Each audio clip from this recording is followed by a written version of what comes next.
Yes, magandang umaga po sa inyong lahat. Nakapag-file ako. Ako yung ika-19 na kandidato na pumila para sa senador. Ako ay pumila sa ilalim ng dati kong partido, nasyonalista, pero hindi po ako kaalyado ng anumang pangkat, anumang sektor, anumang grupo. Kaya tinataya ko na ako'y mananatiling malaya at matatag. Sa inyong lahat, sisikapin kong sagutin ang inyong mga tanong, pero hindi ko alam lahat ng sagot. This is a work in progress. This is the first time I've ever done this. But I have not resigned my old party, the Nacionalista Party. And the only thing is that I will not constitute a part of the administration alliance to allow me to work together with every sector to be able to cross the line and to get things done. So, eto po ang aking pinipilit gawin. Hi, ma'am. Good morning. Ma'am, pero can we just be clarified? Apa. So, yung tama bang sabihin na nag-beg off kayo sa endorsement ng administration coalition? Ganun na nga. Kasi baka magkaroon ng iba't ibang kulay at hindi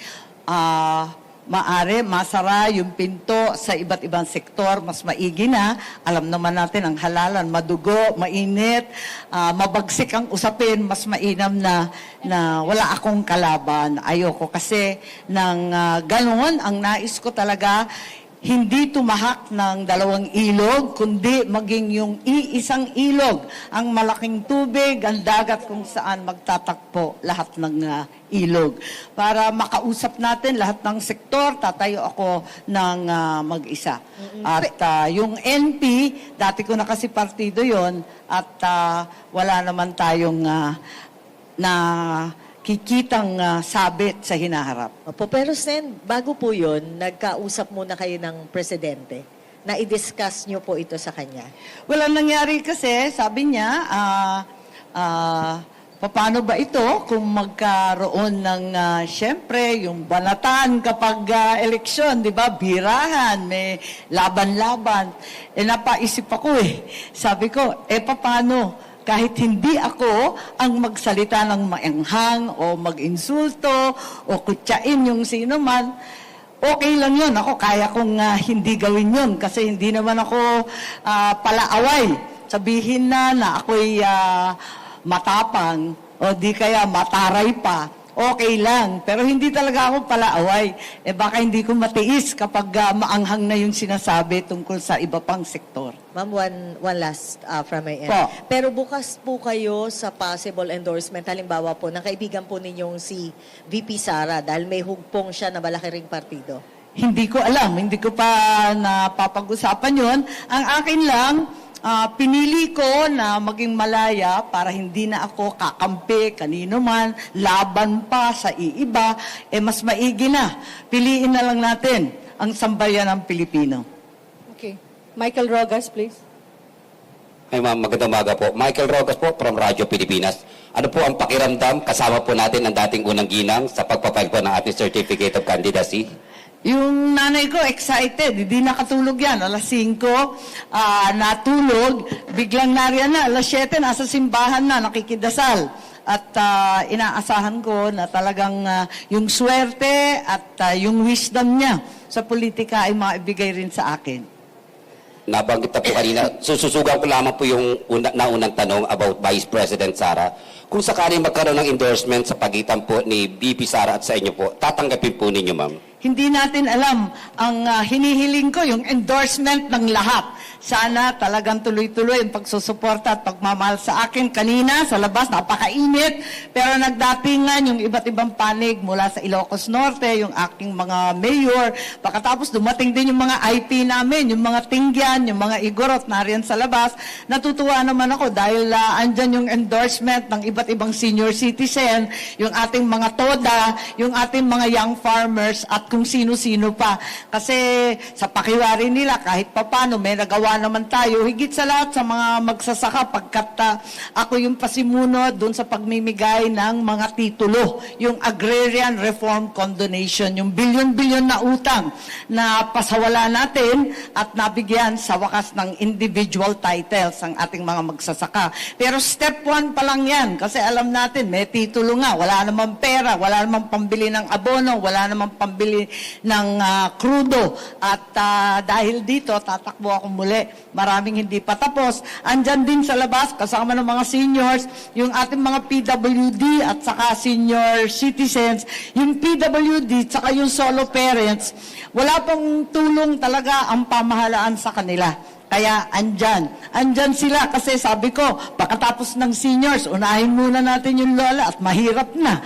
Abay, sumama sila. Kaya yan yung mga endorsement na talagang nag-aantig sa akin na tumakbo muli. Thank you so much, ma'am. Okay, may tanong pa po. Go ahead. Pakipas na lang, please. Thank you.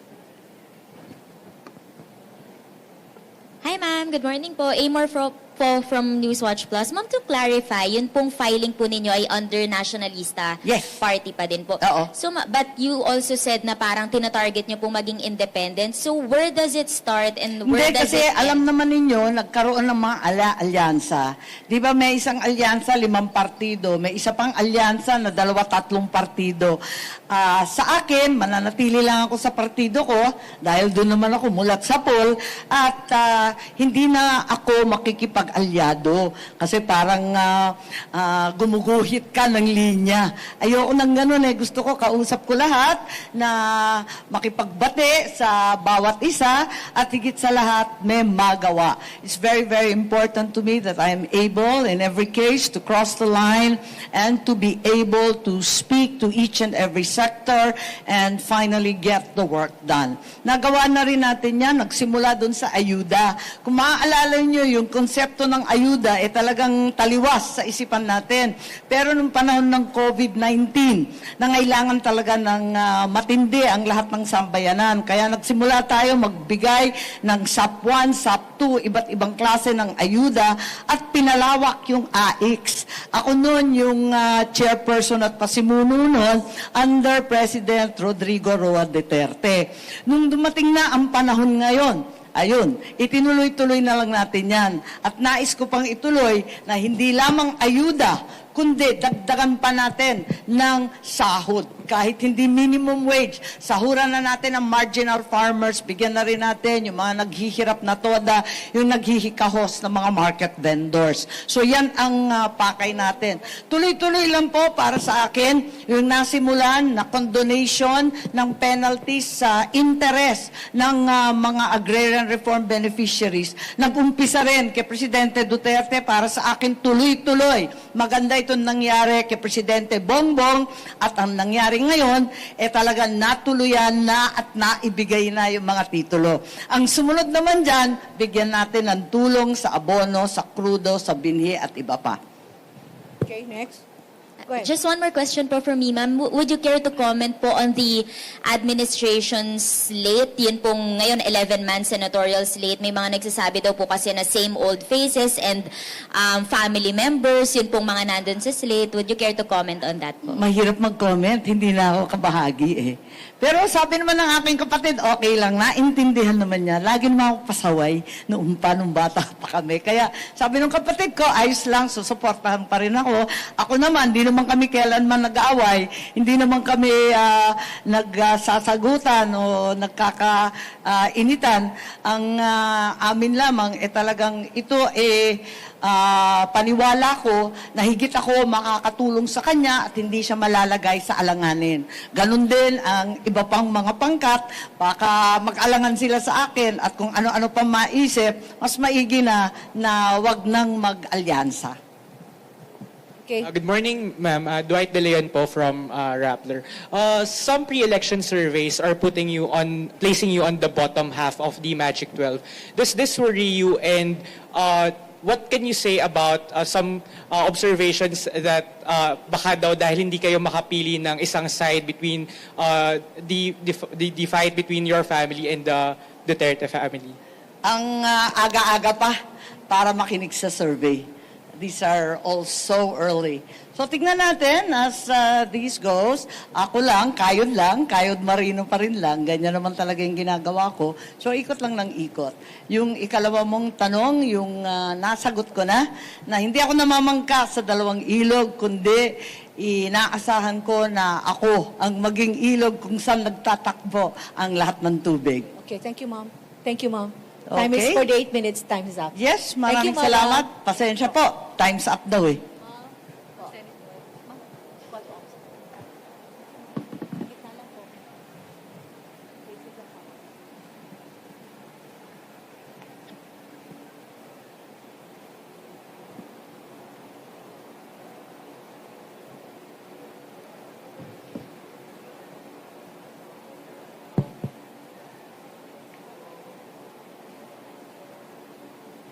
Thank you po, Madam Senator.